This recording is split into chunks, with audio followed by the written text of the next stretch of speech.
खरं तर होऊ घातलेली 2024ची निवडणूक आणि त्यात असलेली आपली उमेदवारी ही सर्व सुपरिचित झालेली आहे. या निवडणुकीच्या निमित्तानं कुंभारडे गावामध्ये बऱ्याचदा येण्याचा अनुभव आला, पण हा अनुभव जरा वेगळाच आहे. भाऊसाहेब भाऊन सांगितलं आम्हाला स्टेज दिलं, पण स्टेज जरा अंतर देतं असं वाटतं. आपलीच माणसं खाली बसली ना आपण वर बसलो, हे अंतर जरा खटकतं, दुखवतं. माझ्याही पेक्षा विद्वान गडी खाली बसलेत, मला याची जाण आहे. परमेश्वरानं संधी दिली म्हणून कदाचित मला स्टेज भेटला असेल, पण कर्तृत्वानं अनेक जण मोठी आहेत, ती सुद्धा खाली आहेत. त्या सर्वांना मी या ठिकाणी मनोमन नमन करतो. ज्या कामासाठी म्हणून तुम्ही या ठिकाणी आलात ते काम आहे सहज संवाद सभा आपल्याशी हितगुज साधावं. असं हितगुज काय साधायचं? निवडणूक आहे, का मतदान करायचं, एवढंच. ते काय करावं? कुंभारडे साहेबांनी सांगितलं का ते जनावराला अक्कल आहे पण आपल्याला अक्कल नाहीये. ही इतकी बहादर आहे. एकदा एनडीसीसी बँकेचा एक किस्सा एक जण मला सांगत होता. आमच्याकडे एक असे चेअरमन होते म्हणे, त्याच कसाऱ्या घाटातून गाडी चढत नव्हती, दुसरा आला आणि मागं चढून गेला. तो आणि काय रे बाबा तुझ्या दुसरा डायरेक्टर त्याला विचारला, मुंबईला चालला होता त्यावेळेस घाट हा द्रुतगती महामार्ग बनलेला नव्हता, इकेरी होता, आणि त्यानं सांगितलं की तुझ्या गाडीचा मोसमचा गिअर तुटेल म्हणे, तू मोसमचा. हे खरंच ते डायरेक्टर मोसमचा गिअर शोधत होतं. इतके गिअर पडेल लोक आपण लयवर नेऊन ठेवले. मला यार मित्रांनो एकच सांगायचं आहे की त्या पर्सनॅलिटीज, ते व्यक्तिमत्व कशी आहेत येणं तपासता आपण त्या लोकांच्या वरती प्रचंड भरवसा ठेवला. आपल्यातले आहेत का आपल्यातलं असल्याचं ढोंग घेतलाय हे जाणीवपूर्वक तुम्ही बघितलं नाही. त्यामुळं आज तागायत पाण्याच्याच प्रश्नावर आपण निवडणुका करतो. ढोंग करतायत ही ढोंग. एकदा सर्पदंशाच्या मुळे मिळणारी मिळकत ही कमी आहे यावर विधानसभेत चर्चा चालू असते. वनमंत्री सुधीर मुनगंटीवार असतात. सुधीर मुनगंटीवार त्या प्रश्नाच्या असलेल्या उत्तराच्या हिशोबाने मंत्री म्हणून उभे राहतात आणि उभे राहताना त्यांनी बोलतात ते देयक किती असावी. एखाद्याला सर्पदंश झाला आणि सर्पदंश झाल्यानंतर त्याचा मृत्यू झाल्यास त्याला मिळणारे पैसे किती असावेत यावरती बच्चूभाऊंनी आक्षेप घेतला होता.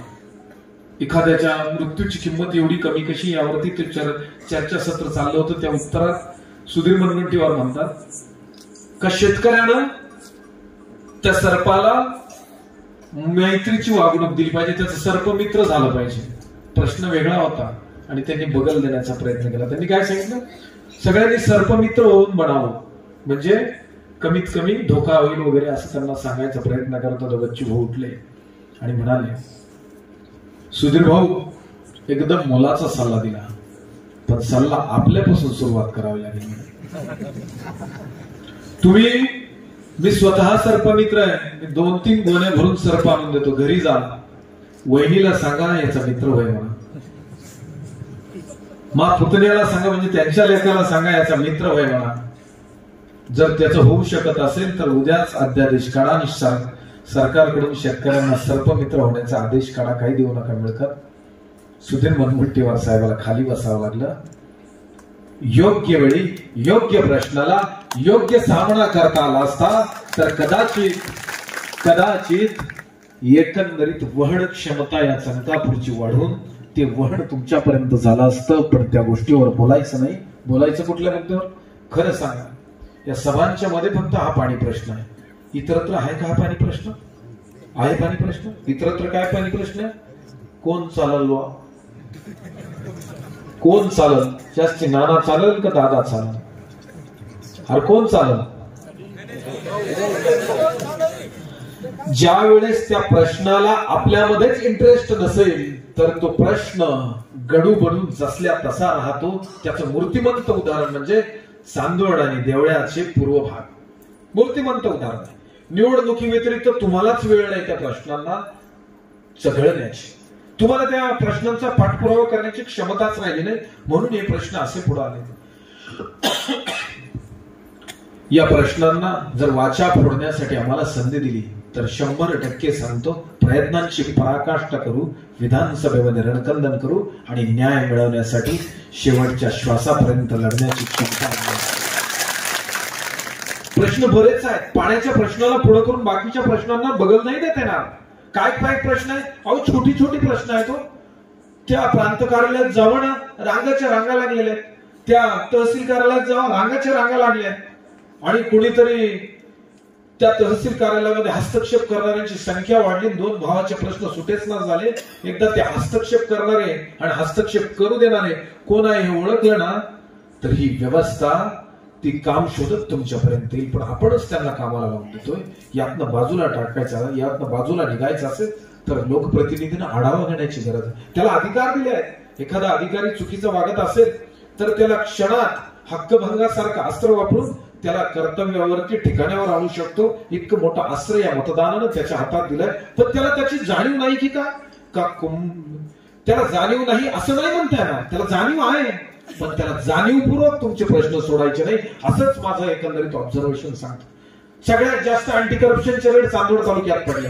सगळ्यात जास्त भूमी अभिलेखवर पडली, पोलीस स्टेशनात पडली, प्रांत कार्यालयात पडली, तहसील कार्यालयात पडली. अहो राहिल्या सोयल्या त्या पुरातत्व खात्यातही पडली. कुठल्या खात्यावर कंट्रोल आहे तुमचा लोकप्रतिनिधी म्हणून? एखाद्या तरी खात्यावर तुमचा कंट्रोल आहे? अरे कधीतरी आढावा घ्या ना, का तिथल्या गोरगरिबानं त्या असलेल्या सेतू कार्यालयाच्या बाहेर उन्हातान्हात रांगा का धरल्या? काय त्या प्रश्नांची उत्तरं शोधा ना. पण त्या प्रश्नांची उत्तरांमध्ये इंटरेस्टच नाही राहिला. मग नेमकं काम तरी काय करतायत लोकप्रतिनिधी? पाण्याचे प्रश्न तसेच आहेत. पिकाच्या प्रश्नांची तर वाटच लावून टाकली. कितींदा बरं, कितींदा 22 वेळा 2014 ते 24 नोंदी आहेत आपल्याकडे.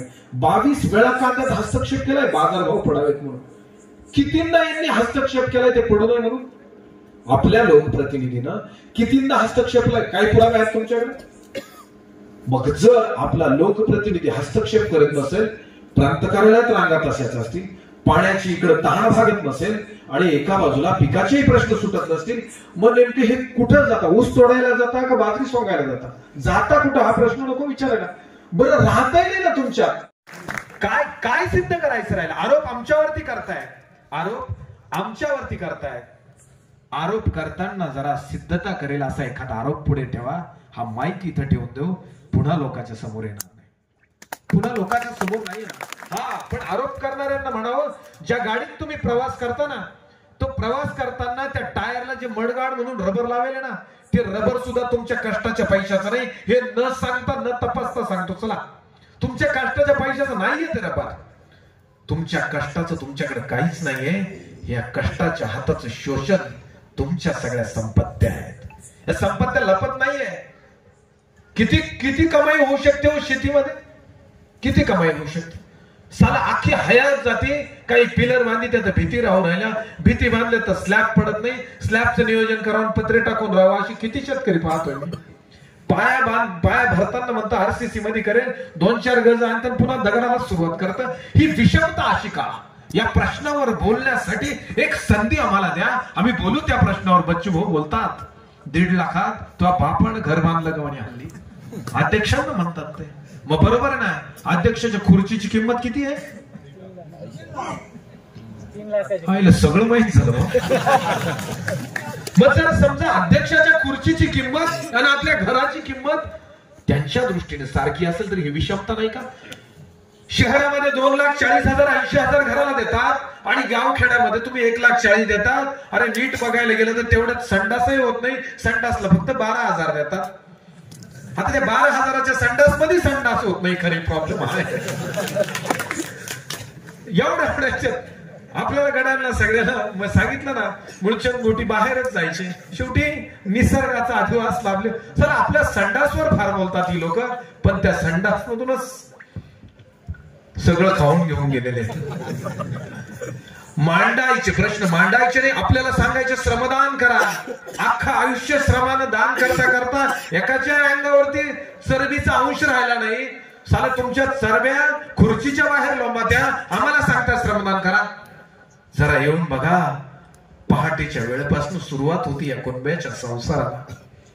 त्या माय भगिनी शेण काढण्यापासून सगळ्या प्रक्रिया समजून सांगितल्या पाहिजेत यांना. तुम्ही आम्हाला श्रमदान शिकवतात. अरे वसुबारसची सुट्टी अख्खी मुंबई भोगते हो. वसुबारसची सुट्टी, वसुबारस कुठे होतो? कुठेतरी मकाचा चारा गोळा करायचा, कुठेतरी बाजरीचा चारा गोळा करायचा, पुढल्या ओळं टाकायचं, पुढचे वापदळ पाडायचे.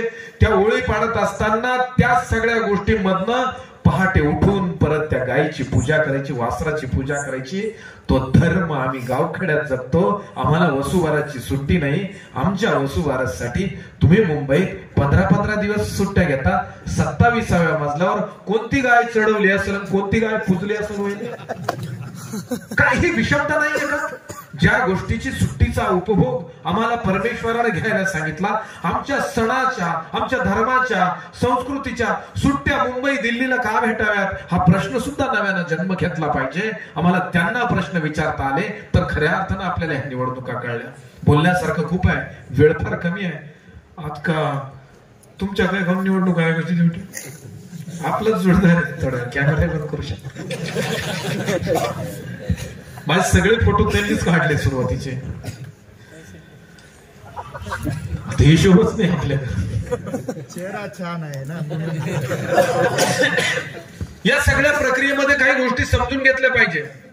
मागे मला एका नातलगांनी माझी ओळख एका मोठ्या माणसाशी करून दिली. ते एका आमदाराचे शालक होते. मागे म्हणजे ववळीच्या टायमाला महाराजांना माहितीये मागे पाणी आणलं होतं आपलं. तिकडं काय कोणाची दादागिरी नाही चालली महाराजांना. सगळी दादागिरी आमनावरच. इकडे सभा नाही घेवानी, कोण स्टेटस ठेवतच रे ना. अरे काय पद्धत आहे. तिथं का नाही दादागिरी करत? पाणी वळून गेलं तिथं नाही केली दादागिरी, आमच्यावरच दादागिरी करायची. मग त्याचे एक नातलग आम्हाला भेटले. यांनी सांगितलं की हा आमचा अमुक अमुक आहे आणि त्यांनी विधानसभेची तयारी केली, किंबहुना ते उमेदवारच आहेत म्हणे. आता ते त्यांचे नातलग ते जरा घडी ह्यात होते. त्यांनी माझ्याकडे वळून पाहिलं, हे तर ग्रामपंचायतचं मटेरियल दिसतं म्हणे आणि हे विधानसभेला उभं राहत आहे म्हणले. मग त्यांची सगळी मला सरबत्ती झाली प्रश्नांची. म्हटलं तुमची काय तयारी आहे? म्हटलं आमची तयारी आहे. 70-72 गावांमध्ये लोकांनी स्वयंस्फूर्त सभा लावल्या. आम्ही त्यांच्याशी बोललो, त्यांचे प्रश्न आम्हाला माहित आहे. आम्ही संवादात सांगितलं हे प्रश्न मी लहानपणापासून ऐकत आलोय. प्रत्येक गावखेड्यात चौकात आम्ही कुणाच्या तरी सभा ऐकायला गेलोय. त्या रामेश्वरांच्या साक्षीनं आम्ही अनेक सभा ऐकल्या आहेत. आम्ही ऐकल्यात चंद्रेश्वराच्या साक्षीनं अनेक सभा ऐकल्यात. रेणुका मातेच्या साक्षीनं ऐकलंय. अनेक इच्छापूर्ती गणेश मित्र, अनेक इच्छापूर्ती त्या गणेश मंडळाच्या, गणेश मंदिराच्या बाहेर इच्छा पूर्ण व्हावी म्हणून नारळ फुटली आहेत. पण प्रश्न तेच आहे. आम्ही लोकांशी बोलतोय, हे प्रश्न आपल्याला बदलायचे.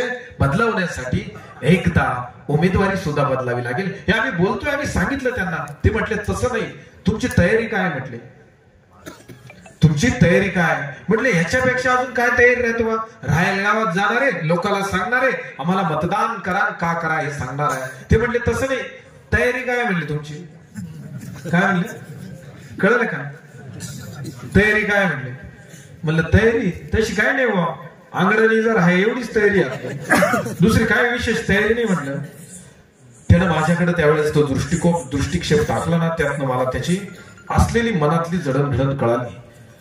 तो मनात काय काय म्हणत होता. मानसशास्त्र विषय होता आपला 12वीला. रेग्युलर नव्हतं जात पण करत होतो. तर त्या असलेल्या त्याच्या नजरेतनं, देहबोलीतनं असं वाटत होतं, तो असं समजत होता मला, हा प्युअर बावळट माल आहे. मनातल्या मनात हा एकदम शॉर्ट आहे, हा सायको आहे, अशा प्रकारचे भाव त्याच्या मनात चाललेले होते. त्याच्या दृष्टीने ते खरे होते. 2-4 पावलं पुढे गेल्यावर मागवळून ते आम्हाला म्हणले आमची 75 CR ची तयारी म्हटले. त्याला म्हटलं 75 CR मी कधी हो काहीतरी मी काहीच नाही म्हटलं. स्थिर चेहऱ्याने त्याच्याकडे पाहत राहिलो. मनातल्या मनात म्हणलं शुभेच्छा तुमच्या 75 CR ला. पण त्याला हे काय माहित होतं, गेले एक तप आम्ही पाय रोवून उभे आहे. आम्ही 3-3.5 हजार कोटी रुपये शेतकऱ्याच्या अनुदाना प्रश्नाला मदत करण्यासाठी निमित्त ठरलो. हिशोबाला बस म्हणावं. त्या 75 कोटीची अगरबत्ती कुठून शिलगी तो इकडं. अहंकारानं नाही सांगत हे प्रश्न सोडवण्याची धमक तुमच्यात आहे. माझ्याकडं ज्या गावखेड्यात जातो, आता तुम्ही म्हणत होते ना याला बोला त्याला नका बोलू द्या रे, आपली पोरं आहेत, बोलू द्या, यांना बोलतं करा, हे बोलते चालते करा, एकत्र या, उठा, लढा, पेटा आणि आपल्या प्रश्नांची सोडवणूक करा. आमदारकी म्हणजे काय? मनोरंजनाचं साधन नाहीये. आमदारकी म्हणजे काय? वजन वाढवायचे, पद वाढवायचे, प्रतिष्ठा मिळवण्याचं साधन नाही. आमदारकी आपल्यासाठी सोल्युशन आहे, उपाय आहे. आपल्याला त्या उपायाकडे जाता आलं पाहिजे. बोलली पाहिजेत आपली सगळी सवंगडी. जर कोणी म्हणत असेल ना का वारसदार आम्ही तयार करतो, जरा चाणक्य नीती वाच. चाणक्य असे म्हणतात, ज्यानं सांभाळलं त्याचे वारसदार भांडणं करतात, ज्यानं विखुरलं त्याचे वारसदार समाजाचं प्रबोधन करतात. इतिहासाची सगळी पानं उलटून पाहत त्या चाणक्याच्या नीतीशी मिळती जुळती आहेत का नाही? वारसदारांच्या लढाया कधी होता? संपत्ती असल्यावर, नसल्यावर कुठून होणार आहे? नसल्यावर होणार कुठं नाही? नसल्यावर म्हणजे अतिरेक, म्हणजे संचयन, अतिरेकी नैसर्गिक संचयन मान्य आहे निसर्गाला, नियतीला. अतिरिक्त संचयन, अपत्य सुद्धा कोत्यात येतं, इतकं अतिरिक्त संचयन नसावं. का तर त्या गर्भावर संस्कार भीतीचे होतात, त्या गर्भाची पूर्णाकृती तयार होत नाही. कारण तुमच्या पेशीमध्ये, तुमच्या पेशीतून, त्या शुक्राणूमधून ते त्या ठिकाणी असुरक्षा बाहेर जाते. म्हणून ते शास्त्र सांगतं की त्यामुळे अपत्य सुद्धा व्यवस्थित जन्माला येत नाही. अतिरेकी भीती मनात असते, कारण अतिरेकी संपत्ती तुम्ही कमावलेली असते. हे शास्त्र आमचं सांगणार चाणक्य नीती, विदुर नीती, एवढ्या नीती आमच्याकडे आहे. आम्हाला त्या शिकवलेल्या आहेत, फक्त वापरायचं आपण विसरून राहिलो. काय वापरायचंय आपल्याला? काय वापरायचंय? तुम्हाला वापरायची चाणक्य नीती कशासाठी हे सांगतात. आम्ही चाणक्य आहोत. बावळ्या, चाणक्य काय करत होता बघ म्हणावं. चाणक्यानं काय केलं? चाणक्याने एका ढोरक्याला राजा केला आणि यदुकुळासारख्या असलेल्या कुळाचा नाश केल्याशिवाय ती असलेली ती शपथ तुम्हाला सगळ्यांना माहिती आहे. त्यातनं त्या ढोरक्याकडून राज्य समतेचं चालावं याच्यासाठी त्या असलेल्या राज्याच्या बाहेर, वेशीच्या बाहेर झोपडी करून राहिला आणि त्या राजाकडून समतेचं राज्य करून घेतलं. त्याचं नाव चंद्रगुप्त मौर्य आहे. हे तुम्हाला लक्षात ठेवायचं. आम्ही त्या गोष्टी सांगतो आणि त्या गोष्टी ऐकतो, पण अवलंब करत नाही. तुम्हाला या निवडणुकीत अवलंब करण्याची नामी संधी आहे. या निवडणुकीमध्ये कशासाठी अवलंब करायचा? तर या निवडणुकीमध्ये काही गोष्टी समजून घेण्यासाठी अवलंब करायचा. हा, आमच्या सारख्यांच्या समोर अनेक वाटा अवघड आहे. त्या अवघड वाटांना कठीण आहे. कठीण असलेलं ध्येय साध्य करण्यासाठी काही सोप्या युक्त्या तुमच्या हातात आहे, तुम्ही करा. पण काही जण मला विचारतात, तुम्ही थांबून घेणार आहे का म्हणे? आता एवढं पळू राहिलं तरी थांबून कसं काय घेणार आहे? नेमकं थांबणं काय असतं ते तरी सांग बाबा. नाही मी थांबून घेणार आहे का? ते नाही का आम्हाला घरी थांबला होता. अरे बाबा 2:30 वाजेपर्यंत झोपत नाही ना मी. हा तर जर धन्यवाद. आपण जर थांबणं काय असतं बाबा सांग तरी मला एकदा. आता त्याला थांबणं काय असतं म्हणे, ते दोघं नाही का तेव्हा थांबले होते. म्हणलं बाबा त्या गाईचं उदाहरण परत द्यावं लागत आणि ते आवर्जून द्यावं लागतं. त्याचं कारण असं आहे का तुम्हाला उदाहरणाशिवाय पटत नाही आणि उदाहरण दिल्याशिवाय पणानं लढतोय, निकरानं लढतोय. कारण ही नुसती आमदारकीची निवडणूक नाहीये. ही निवडणूक आपल्या अस्मितेची झाली, आपल्या अस्तित्वाची झाली. आपली अस्मिता काय? तर आम्ही पैशानं विकले जात नाही, ही आमची अस्मिता आहे. आणि अस्तित्व काय? की आम्ही शेतकरी आहोत, आमचे 60,000 रुपये आम्हाला मिळाले पाहिजे, हे आमचं अस्तित्व आहे. ह्याच्यासाठी ही निवडणूक आहे. 60,000 कोणते? एका रात्रीत तुम्ही निर्यात बंदी नावाचं जे अस्त्र उगारता, त्या अस्त्रानं एका 30 क्विंटलच्या ट्रॉलीमध्ये 20 रुपये तुटले तर ते 60,000 रुपये व्यवस्थेच्या पटलावर आम्हाला नोंदवायचे. यासाठी आम्हाला ही निवडणूक लढवायची. पण चाल परत ते अफवायचं गिऱ्हाईक येतच माझं. हे सगळं खरं आहे, पण तुम्ही थांबणार आहे का म्हणे? अण्णा येडी हळद होतं, काय सांगा म्हटलं. नाही थांबणार म्हटलंय. बघा ऐका, एका शेतकऱ्याला 3 गायी घेतल्या. शेतकऱ्याला ज्यानं गायी विकल्या त्याला सांगितलं गायी उत्तम आहेत, लक्षणी आहेत, अवगुणी नाही आहेत, गुणी गायी आहेत. कपिली गायीची सगळे लक्षण आहेत. एक काळी होती, एक तांबडी होती आणि एक शेवरी होती. काळी गाय उत्तम अंगावर दिसत होती, तांबडी तशीच होती, शेवरी थोडी बारकी होती. नेमक्या गायी त्यानं घरी आणल्या. तेव्हा सांगितलं गाय दूध काढताना लाथ सुद्धा मारित नाही म्हटलं. कोणी जावं कासात हात घालून दूध काढून घ्यावं. आता त्यानं पहिली गाय जणली काळी गाय. काळी गाय जणल्यानंतर तो दुधा काढायला बसला. वासरू आखडलं, पाण्याचा शिपका दिला, गाय पाणवली आणि पाणी दूध काढायला लागलं. 2-4 धारा काढल्या असतील गायनं, पाय चालले. त्याला वाटलं पहिलं रुय, चालले असतील पाय. त्यानं पुन्हा बादली सेटल केली, थोडा पुढं मागे सरकला, पुन्हा दूध काढायला लागला. 2-4 धारा काढल्या आणि परत त्या ठिकाणी गायीने पाय उचलला. असं करता करता 2-3 वेळा झालं. थोडं दूध तुंबलं होतं. गायीनं जसं लात मारली, बादली कुठं दूध कुठं, असं 2-4 झाल्यावर त्यानं काय केलं असेल बरं? बाळाला घातला ना बाळाला. बर मग त्यानं दुसरी गाय जणली. कोणती जणली? आता तांबडी जणली. अंगावर होती चांगली ती बी. आता तांबडी गाय जणली. तांबड्या गायचं दूध काढायला नसलं, गायनं अर्धी बादली दूध काढू दिलं. एकदम शांततेत. त्याला वाटलं खरंच कपिली गाय आणली. त्याला कपिली अर्धी बादली असतो दूध. आम्ही त्या ठिकाणी ती बादली अर्धी बादली झाली होती. गायीने जशी लात मारली, दूध कुडून बादली कुडून. आता त्यानं काय लय वाट नाही पाहिली. त्यानं काय केलं, डायरेक्ट बहाला घातला. शेवरी गाय जणली. शेवरी गाय जणली, त्यानं बादली धारा काढायची वाट नाही पाहिली. आधी काय घातला, दिवसा मागून दिवस जात होते, दूध काढीत होता, डेअरीला नेऊन घालत होता. असंच एक दिवस दूध डेअरीला नेऊन घातलं आणि पाहुणे घरी आले. पाहुणे घरी आले, पाहुण्याला करायची होती खीर. पाहुणे महत्वाचे होते, थोडा व्यवहार बी होता पाहुणे का, त्याच्यामुळे पाहुणे त्या ठिकाणी खुश करणं, काजू बदाम सगळं होतं, पण नेमकं दूध नव्हतं. मनुके बी होते, पाहुण्या चढून यायला होते, सगळे होते. परत उजून ते काय टाकी काळ खिरीला बरं काहीतरी टाकीत असते, तर ते सगळं होतं आणि त्या ठिकाणी दूध नव्हतं. मग दुधाशिवाय खरदडक दुधाची खीर बनवायची होती. खरदडक राहते ना तुमच्याकडं, ती खीरसाठी दूध लागणार होतं. कारभारीन म्हणली, पिंट्या दूध तर डेअरीला नेऊन घातलं, आता कोणाकडून दूध आणतो? म्हण नाही, आपल्या गायचे काढून पाहू कमी. पिंट्याला वाटलं आपण पहिल्यांदा दूध काढायचं. तो गेला, नेमका शेवण्या गायने खाली बसला. गायचं दूध काढलं, अर्ध्या वादलीच्या वर. दुपारच्याला दूध दिलं गायनं, दुपारच्याला अर्ध्या वादलीच्या वर. पाण्याची शिपक्या पाणवली, वासरू सुद्धा सोडावं नाही लागलं. लगेच देऊन टाकलं. तिने हे विचारलं नाही, मा वासरू नाही तरी कसं काय दूध द्यावं. तिनं लगेच दूध देऊन टाकलं. खीर झाली. पाहुणे उत्तम पद्धतीनं खीर चाटून पुसून फुगून तोड होऊन पाहुणे त्यांच्या गावाला गेले. घरात हे बसले होते. उत्तम झालं, व्यवहार होऊन जाईल म्हणले.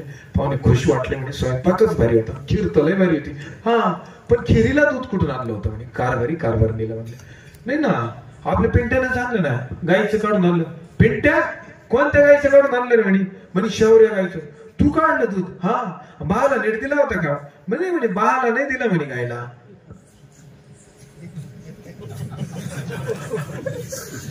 दोन गायी काळ्या तांबड्या, त्या शेवऱ्या गायीला नाहक तुम्ही बाळाला देऊ राहिले.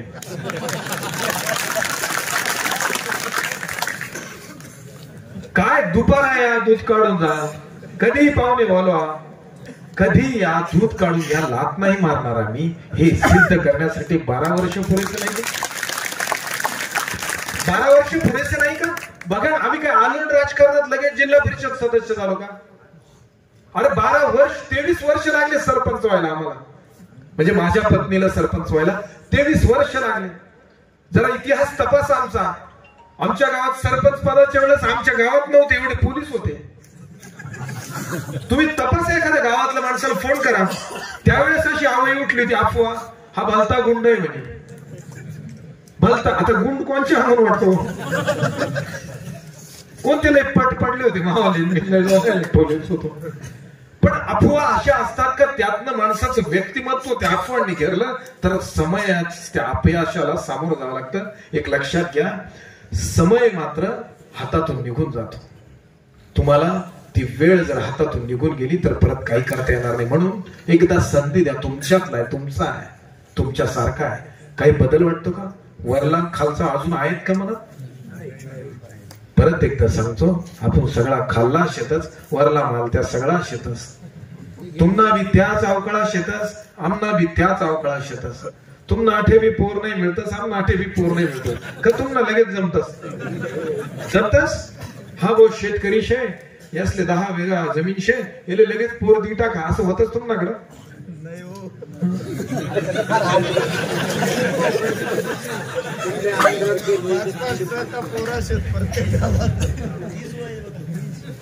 तुमच्या मुलाचं लग्नाचं वय 30-35 सरासरी का झाला याची उत्तर शोधण्यासाठी त्या विधानसभेला काही प्रश्न विचारावे लागतील. त्यातला पहिला प्रश्न असला पाहिजे की आमच्या व्यवहारात मदत नाही करता येत ना, तर हस्तक्षेप करू नका. मदत काय पाहिजे? सोयाबीनचे रेट कोणी पडले, कधी पडले, काही माहिती आहे त्या संदर्भात? नाही बोलणार त्याच पेपर वाचणार नाही. सोयाबीनच्या रेटच्या संदर्भात आयात निर्यात धोरण बघणार. कधी पडले सोयाबीनचे रेट? कधी पडले? 10,000 रुपये रेट झाले होते का सोयाबीनचे? झाले होते. 10,000 ना, मी वर्ष धरत नाही, 10,000 झाले होते ना. लई झाले म्हणे सोयाबीनचे रेट. लगेच त्या ठिकाणी तेलबिया आयातीचं धोरण केलं गेलं. तेलबिया आयात केल्या आणि हळूहळू 1 महिन्यात तुमचे रेट पाडले. किती पाडले?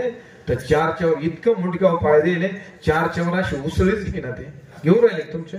2-2 वर्ष झाले. काही पाहुणे खोली भरून सोयाबीन ठेवली. त्या सोयाबीन का लक्ष जात नाही, पण इकडे 500 घेतो. त्याच खोलीच्या बाजूला दरवाजा गपचूप 500 घेतं. पण लक्षात येत नाही, जर तुमचे एका क्विंटल मध्ये 6000 रुपये तुटले, त्या 500ला ते कारण ठरतं. ते 500 तुम्हाला आयुष्यात तोडतं. ते तुमच्या मुलाच्या लग्नाचं अपयशाचं कारण आहे. तुम्हाला समजत नाही का? तुमचं अर्थशास्त्र बिघडलंय. तुमचं अर्थशास्त्र एका रात्रीत बिघडवतं ते. मग त्यांना 5 वर्षाच्या रात्री गोकांडी घ्यायचं काय कारण आहे? एकदा समजा झाला का नाही आमदार, झाला का नाही आमदार, झाला ना, समजा थोड्या वेळ म्हणा झाला झाला का नाही आमदार, कोणाच्या घरातला सोन्याचा दुर्बंध होणार आहे? लय निघून राहिला, कोणाच्या घरातला सोन्याचा दुर्बंध होणार आहे? कोणाच्या घरातला? तो समजा परत राहुल दादाचा आमदार झाले तर कोणाच्या घरात कॅलिफोर्नियाहून बाजरीचं पीठ येणार आहे? तुमचं पीठ तुम्हालाच आणायचंय, सगळं करायचंय. हा, पण सोन्यासारख्या पिकाची माती होताना हा गण्या गपचूप बसणार नाही. आपला देह त्या मातीच्या आणि विश्वास आणि ती प्रतीती बच्चू भाऊंनी अनेकदा दिली ना. आणि अर्ध दफन केलं त्या माणसानं स्वतःला जमिनीमध्ये आणि प्राणाला लावले आणि त्या गोसेखुर्दच्या प्रकल्पाच्या आंदोलनाला चालना दिली. कितीतरी आंदोलनात आहेत तो त्या माणसांची, की ती माणसांच्या कामात आली, ती माणसांच्या कामात यावी, मतदारांच्या कामात यावी. अवख्या असलेल्या शेतकरी, शेतमजूर, दिव्यांग, दुर्लक्षित, आदिवासी, वंचित बच्चू भाऊ म्हणतात त्या सुताराचा आमदार नाही, मग सुताराचे प्रश्न मांडायचे नाही का? लोहाराचा आमदार नाही, मग लोहाराचे प्रश्न मांडायचे नाही का? आणि त्या गरीबाचे प्रश्न मांडण्यासाठी विधानसभा आहे. एका मतदारसंघात आमदारकी केली आणि अवख्या महाराष्ट्राच्या दिव्यांगाला न्याय दिला. एवढं आमदारकीत बळ आहे. तर ते कळालंच ना आमदारकीचं बळ. हे आमदारकीचं बळ तुमच्या बाजूने वापरण्यासाठी, हे आमदारकीचं शस्त्र आपल्या बाजूने वापरण्यासाठी, हे शस्त्र फार वेळा आपल्याच अंगावर चालत आलं. एकदा त्या शस्त्राला पराभूत करण्यासाठी तुमचं असलेलं, तुमचं स्वतःचं स्वाभिमानाचं, अस्मितेचं, अस्तित्वाचं हे मत मात्र कोणाला देऊ नका. तुमचं अस्तित्व बिघडवू देऊ नका, अस्मिता बिघडवू देऊ नका. ही विनंती या निवडणुकीच्या संवादाच्या निमित्तानं करतो. हा, याच्यात गण्या पडला तरी काय बिघडत नाही गण्याचं. पण एक गोष्ट लक्षात ठेवा, परत तुमच्यात गण्या तयार होणं सोपी गोष्ट नाहीये. 12 वर्ष घराकडे मागे फिरून न पाहणं काय असतं ते मला आता पोचतंय. पण हे पोचणं थांबू शकतं. तुमच्या आधार देऊ शकतात तुम्ही जर आत्मविश्वासाचं बळ दिलं ना, त्या आत्मविश्वासाचं बळ क्रांती करून दाखवीन हा शब्द या ठिकाणी देतो. फार मुद्दे आहेत बोलण्यासारखे, पण साहेब कॅमेरा लावून बसलेत. बरं, कॅमेऱ्यात लगेच गुन्हा दाखल होतो, कुणालाही घालत नाही. पण एवढ्यात गुन्हा दाखल झाला पुन्हा त्या कुतबे करीत बसावं लागेल. ते कुतबे होऊ नये म्हणून थोडं आवर्त घेतो. पण तत्पूर्वी तुम्हाला परत एकदा विनंती करतो की गणेश निंबाळकरला मतदान करण्यासाठी तुम्हाला बिलगावं लागेल. तुमच्या असलेल्या मित्राला पटवून सांगावं लागेल, तुमच्या भावाला पटवून सांगावं लागेल. काय पटवावं लागेल? गणेश निंबाळकरला मतदान कर, नाही तर धरा त्याला सांग मतदान कर, मित्राला सांग मतदान कर, गावातल्या प्रत्येकाला सांग मतदान कर. त्याचा मुस्कट फोडा, पण आपल्याला मतदान मिळवा. इतकी तयारी असेल तर गणेश निंबाळकर जिंकाल. कराल ती तयारी तुम्ही?